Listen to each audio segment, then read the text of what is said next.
I'm Jason, and this is your commentary on Exodus chapter 39. Now, we have a special guest today who's going to help us with this lesson. I'd like to introduce you to Barry, the high priest. Now, in chapter 39, we're going to go over all the different components to the high priest's garments. The workers made clothes from the blue, purple, and bright red yarn. The clothes were worn by those who served in the holy tent. The workers also made sacred clothes for Aaron. They made them just as the Lord had commanded Moses.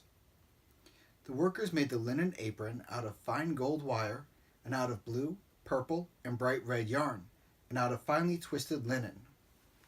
That's this guy right here. They hammered out thin sheets of gold. They cut it into fine wire. They sewed it into the blue, purple, and bright red yarn in fine linen. A skilled worker made it. The workers made shoulder straps for the apron. The straps were joined to two of its corners.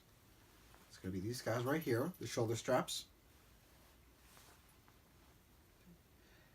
Its skillfully made waistband was made like it. The waistband was part of the apron itself. It was made out of fine gold wire, and out of blue, purple, and bright red yarn, and out of finely twisted linen. The workers made it just as the Lord had commanded Moses. So here's our waistband going all the way around. And as you see, it's actually part of the back. So it's all one here. Now, he says it's made out of the blue, the red, the purple linen, and out of gold as well. I can't afford gold. So this is the best we can do. If anyone wants to contribute anything to our videos, feel free to let me know in the comments below.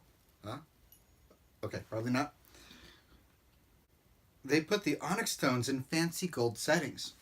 They carved the names of the sons of Israel on them. They did it in the way a person carves a seal. Then they connected them to the shoulder straps of the linen apron. The stones stood for the sons of Israel and were a reminder for them. The workers did those things just as the Lord had commanded Moses. So you see on top of our shoulder straps, we have gold inlay. So we got the golden inlay and the onyx stones, and those would actually be engraved with the 12 names of the sons of Israel, 6 in each one.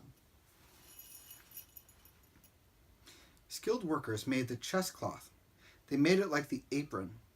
They used fine gold wire and blue, purple, and bright red yarn, and finely twisted linen. The chest cloth was 9 inches square. It was folded in half. They put 4 rows of valuable jewels on it. So here's the chest cloth with the 4 rows. We got 1, 2, 3, 4, and there's going to be 3 in each row. They're going to be a ruby, a topaz, and a beryl for the first row, a turquoise, sapphire, and emerald for the second row. Those guys there. A jacinth, an agate, an amethyst were in the third row, and a chrysolite, an onyx, and a jasper were in the fourth row. The workers put them in fancy gold settings. So we have our little gold around them as well. They used a total of 12 stones. There was 1 stone for each of the names of the sons of Israel.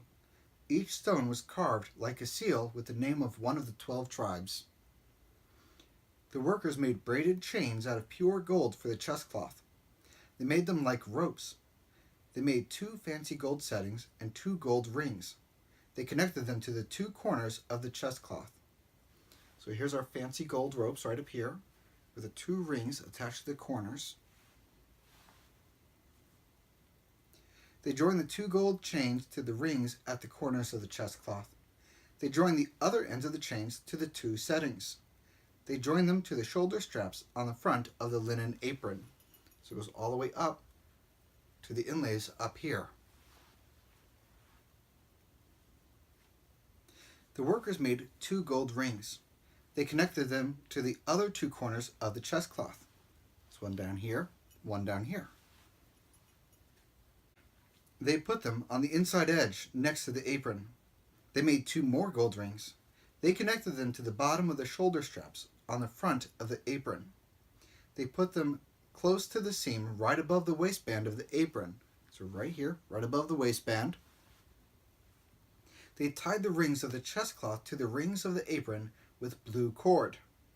That connected it to the waistband. Then the chest cloth would not swing out from the linen apron.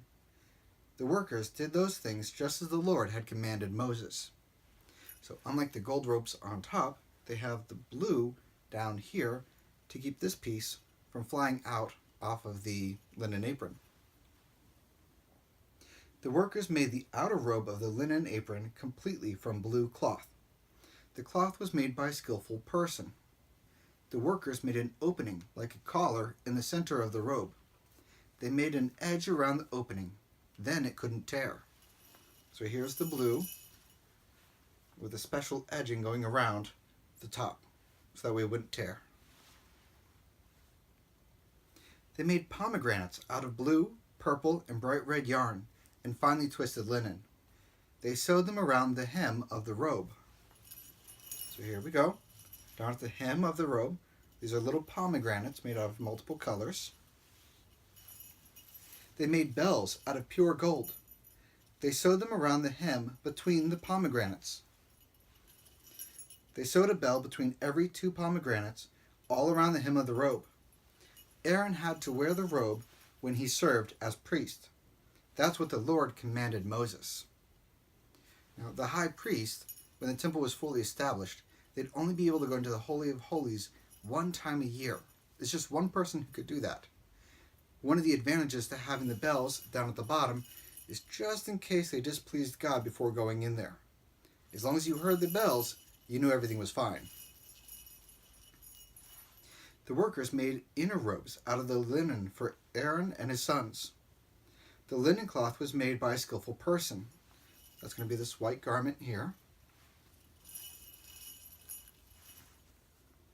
The workers also made the turban out of fine linen. That's this guy up here. And they made the headbands and the underwear out of finely twisted linen.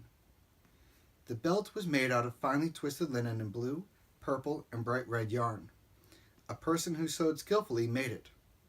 The workers did those things just as the Lord had commanded Moses. They made the plate out of pure gold. It was a sacred crown. They carved words on it, as if it were a seal. They carved the words, "Set apart for the Lord." Now, set apart is also the same as holy. It would have been in Hebrew, and of course you'd be reading it going this direction.